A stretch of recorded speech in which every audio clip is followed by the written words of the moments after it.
আপনারা ওই যে ভাই যেটা দেখলাম, আমার প্রশ্নটা এখন এসছে যে শহীদ রাষ্ট্রপতি জিয়াউর রহমান যে বিএনপি করছেন সেটার মধ্যে একদম সুস্পষ্টভাবে দেয়া আছে যে ধর্মীয় মূল্যবোধে বিশ্বাসী, আমি আবার ধর্মীয় মূল্যবোধে বিশ্বাসীদেরকে নিয়ে তিনি রাজনৈতিক দল করেছেন। এখন প্রশ্ন হলো যে যা ধর্মে আছে আর কি, সাথে যদি বলেন যে আমি বারবার অনেকটা শোতে এই কথাটা বলি যে তিনি যেই পরিমাণ রিস্ক নিয়েছেন যে সংবিধানের মধ্যে সরাসরি ইমানকে সংযুক্ত করেছেন, আল্লাহর উপর পূর্ণ আস্থা এবং বিশ্বাস।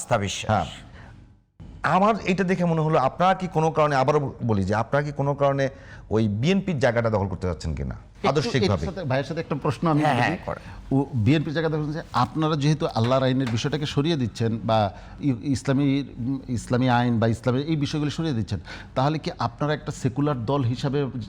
সেকুলার দল প্রশ্ন না, সেগুলো মানে সেকুলার না, সরাসরি বিএনপি তো নিজেদেরকে সেকুলার দাবি করে নাই। ঠিক আছে,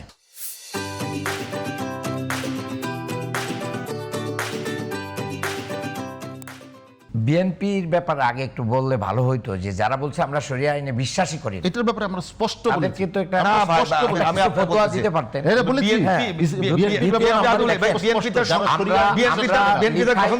আমরা লিখায় বিশ্বাসী না, আমরা লিখায় বিশ্বাসী। যারা শরিয়া আইন বিশ্বাস করে না, তারা যে বলবে আমি শরিয়া আইন বিশ্বাস করি না, তার ঈমান থাকে কিনা এই প্রশ্নটা, এটাই তো বড় প্রশ্ন। আমি বলছি যে আমরা শুধু লিখায় বিশ্বাস করি না, আমরা কাজেই বিশ্বাস করি। বাংলাদেশের সংবিধানে বিসমিল্লাহ আছে, কিন্তু বিসমিল্লাহ দিয়ে তো আমাদের জীবন পরিচালনা করছি না আমরা, এটা একটা বড় কোশ্চেন। বাংলাদেশের সংবিধানে আল্লাহর প্রতি আস্থা এবং বিশ্বাস আছে, অবশ্যই আমরা এটা মানি এবং সেই মানার কারণেই কিন্তু আমাদের এই অবস্থান। আমি ভাইদের কাছে জিজ্ঞাসা করতে চাই, ভাই আপনাকে অ্যাড করে দিই, আমি টাইম দিব না প্রয়োজন বোধে, যতদূর সম্ভব আমি বলি যেগুলো শরিয়ার সাথে এবং ইসলামী আইনের সঙ্গে মানে সাংঘর্ষিক, বিএনপির প্রতিষ্ঠাতা চেষ্টা করেছেন সেগুলোকে সেখান থেকে সরিয়ে আসার জন্য, যে সংঘর্ষ যতদূর সম্ভব চেষ্টা করেছেন। শোনেন, শরিয়াতের সাথে ইসলামের সাথে কোনো কিছুই সাংঘর্ষিক নেই। স্থান, কাল, পাত্রের এবং অবস্থার প্রেক্ষিতে অনেক কিছু এট এ টাইমে কি করা যায় না, বাস্তবায়ন করা না, এটা এই কথার সাথে কোনো কিছুই শরীয়তের সাথে সাংঘর্ষিক নাই, কথা বললে তো ঈমান থাকবে না। নেই, শরিয়াত কোথায়? শরিয়াত তো সবার জন্য কল্যাণকর অবস্থায় না। শরিয়াত কোনো কিছুর সাথে কি করে, শরিয়াতের কোনো কিছু প্রশ্নবিদ্ধ না। আপনি সাংঘর্ষিক বলতে আমি ওইটা বলছি না, অন্যরা তো সাংঘর্ষিক বলবেই, কিন্তু শরিয়াতেরটাই হচ্ছে কি অনুসরণযোগ্য, অনুকরণীয়, এটাই উসওয়ায়ে হাসানা।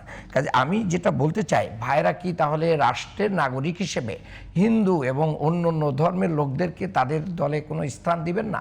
তাদের জন্য পলিসিটা কি? আজকে তো আপনি যখন রাষ্ট্র পরিচালনা করবেন, আজকে টাইম নেই, একেবারে আপনাদের টাইম শেষ, আপনি শেষ করেন। আমি ভাই যেগুলো বলেছেন, সৎ লোকের কথা বলেছেন, তারপরে কল্যাণ রাষ্ট্রের কথা নিজেই পড়েছেন। বাংলাদেশ জামাত ইসলামীর সংবিধান, সংগঠন পদ্ধতি প্রত্যেকটা লাইনই কোরআন এবং সুন্নাহর ভিত্তিতে প্রণয়ন করা। এটা সরাসরি যে ওই শব্দ উল্লেখ করেই যে করতে হবে, নট দ্যাট।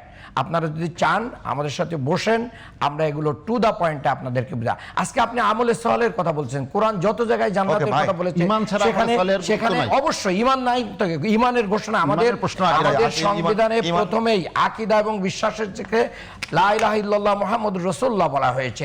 সেখানে আপনি আমার ঈমান নিয়ে টানাটানি করার কোনো সুযোগ নেই। আমাদের সংগঠনের লোকদের ঈমান নিয়ে, আমরা ঈমানের দাবিতে ফাঁসির মঞ্চে গিয়েছি, কারণ লেজ ধরে টানাটানি করে আপনাদের কিন্তু আপনি যখন একটা রাষ্ট্র পরিচালনা করবেন, রাষ্ট্রের ভিতরে সকল নাগরিকের জন্য আপনার ব্যবস্থাপনা থাকতে হবে, সেই অ্যাকোমোডেশনের জায়গা নাই। ইসলামী রাষ্ট্রে আছেই, কিন্তু রাষ্ট্র প্রতিষ্ঠার পরে যেটা দিতে পারবেন, রাষ্ট্র প্রতিষ্ঠার শেষ। ধন্যবাদ, রাষ্ট্রপতি ধন্যবাদ, ডক্টর আব্দুল মান্নান ধন্যবাদ, সাহিত্য